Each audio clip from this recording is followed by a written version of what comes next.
नमस्कार दोस्तों, कैसे हैं आप। आज का वीडियो शुरू करने से पहले एक बार सब्सक्रिप्शन की घंटी को देख लीजिए, कहीं वह लाल तो नहीं। यदि वह लाल है तो उस खतरे की घंटी को दबाकर ग्रे कर दीजिए ताकि फायर सेफ्टी की कोई भी जानकारी आपसे छूटने न पाए। हेलो फ्रेंड्स, आज की क्लास का टॉपिक है कॉजेस ऑफ एक्सीडेंट, जिसका हिंदी में मतलब होगा दुर्घटना की वजह या दुर्घटना के कारण। कारखानों के अंदर दुर्घटना की वजह कौन सी होती है, कैसे होती है, इसके बारे में हम विस्तृत चर्चा करेंगे। और अगर हम कारखानों की अगर बात करें तो कारखानों के संदर्भ में मिस्टर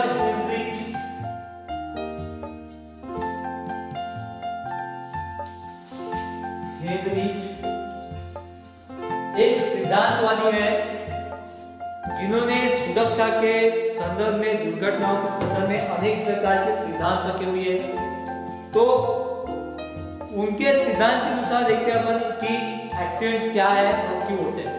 तो उन्होंने 75,000 एक्सीडेंट मामलों का अध्ययन किया जो इंश्योरेंस कॉपी से उनको प्राप्त हुए।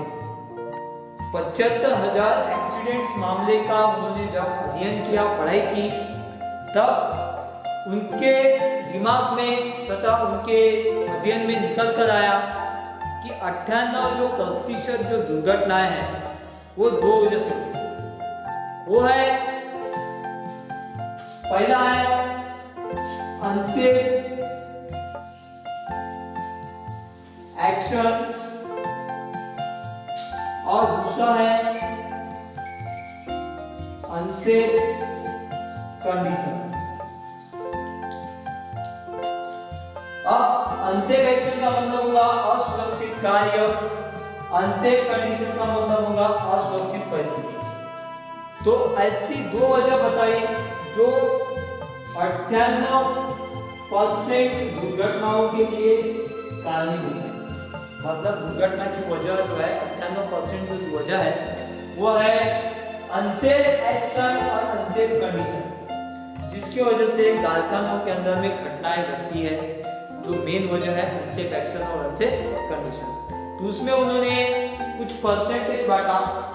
अनसेफ एक्शन के लिए उन्हें 78% रखा, अनसेफ कंडीशन के लिए उन्हें 20%। मतलब अनसेफ एक्शन मतलब असुरक्षित कार्य। असुरक्षित कार्य किसे कहेंगे? असुरक्षित कार्य जो व्यक्ति द्वारा नियमों का उल्लंघन करते हुए कार्य करना या जानबूझकर गलतियां करना, उसको बोलेंगे अपन अनसेफ एक्शन। मतलब मानवीय गलती की वजह से, व्यक्तियों के गलती की वजह से कितनी प्रतिशत दुर्घटनाएं घटती है? 78%, 78% जो दुर्घटनाएं घटती है उसमें सिर्फ जो गलती मानी जाती है वो मानी जाती है व्यक्तियों की, मतलब आदमियों की। उनके गलतियों की वजह से 78% दुर्घटनाएं होती है। और अनसेफ कंडीशन मतलब पहले से बनी हुई खराब स्थिति, मतलब ऐसे स्थिति से सिर्फ 20% दुर्घटना होती है। लेकिन सबसे ज्यादा 78% जो दुर्घटनाएं होती है खुद आदमी जानबूझकर गलतियों करता है। मतलब उसके खुद के जानबूझ के गलतियों की वजह से 78% दुर्घटनाएं घटती है। और 20% दुर्घटना है जो खराब स्थिति है उसकी वजह से घटती है।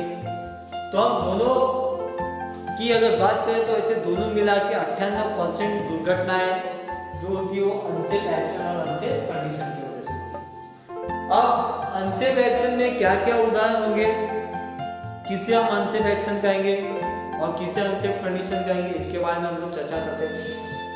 अगर अब हम पहले बात करते हैं एक्शन की। एक्शन किसे बोलेंगे? अनसेफ एक्शन बिना, जैसे उदाहरण में ऊंचाई पे कार्य करने के लिए सेफ्टी बेल्ट पहनना चाहिए, वर्किंग प्लेटफॉर्म होना चाहिए, जाने आने के लिए सीढ़ियां होना चाहिए।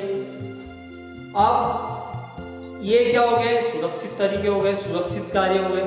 अब इनके विरुद्ध जाके कार्य, मतलब बिना सेफ्टी बेल्ट के ऊंचाइयों में कार्य, हम क्या कर रहे हैं? गलत एक्शन कर रहे हैं, गलत कार्य काम कर रहे हैं कि बेल्ट पहनना चाहिए, हम नहीं पहन रहे।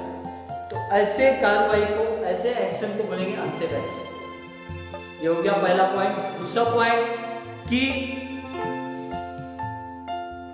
किसी बंद पड़े मशीन में या किसी मशीन के बारे में चेतावनी दिए जाने के बावजूद बिना किसी से पूछे, बिना आधिकारिक उस पर जाके कार्य करें। मतलब जो मशीन में करंट आ रहा है उसमें कार्य करने के लिए मना किया गया है, फिर भी उसमें जाके कार्य करना। ऐसे उदाहरण को भी हम लोग कर सकते हैं अनसेफ एक्शन। दूसरा हम देखते हैं असुरक्षित गति। जिस मशीन की गति है 60 की सुरक्षित मानी गई है, 60 उसकी गति निश्चित की गई है, लेकिन उसको 80 या 100 के गति में भगा। मतलब हम क्या कर रहे हैं, अनसेफ एक्शन कर रहे हैं। तो ऐसे ही गलत दुरुपयोग करने की वजह से होने वाली घटनाओं को हम लोग बोल सकते हैं अनसेफ एक्शन। और उसके बाद उपकरणों की जगह में हाथों से काम करना। जैसे एग्जांपल में जहाँ पे हथौड़े की जरूरत है वहां पे हाथों से ठोकना। मतलब हम क्या करें, अपने हाथ को जानबूझ के मारना। तो ऐसे किए जाने वाले कार्य को बोलेंगे अनसेफ एक्शन। उसके बाद नेक्स्ट है किसी खतरनाक मशीन में बिना सुरक्षा उपकरणों के काम करना, असुरक्षित वेशभूषा पहन के कार्य करना। ये सभी कार्य आ जाते हैं अनसेफ एक्शन में, जिसके वजह से जो घटना का जो रेशो है वो है 78%। 78% जो घटनाएं घटती है वो घटती है हमारे खुद के घर पे। तो इसे हम बोलेंगे अनसेफ एक्शन। अब हम देखते हैं अनसेफ कंडीशन के उदाहरण। अनसेफ कंडीशन किसे किसे कहा जाएगा? तो अनसेफ कंडीशन में पहला है अपर्याप्त कवरिंग। जैसे किसी मशीन में घूमने वाले पार्ट है, मूविंग पार्ट है, उसमें गार्डिंग नहीं होना।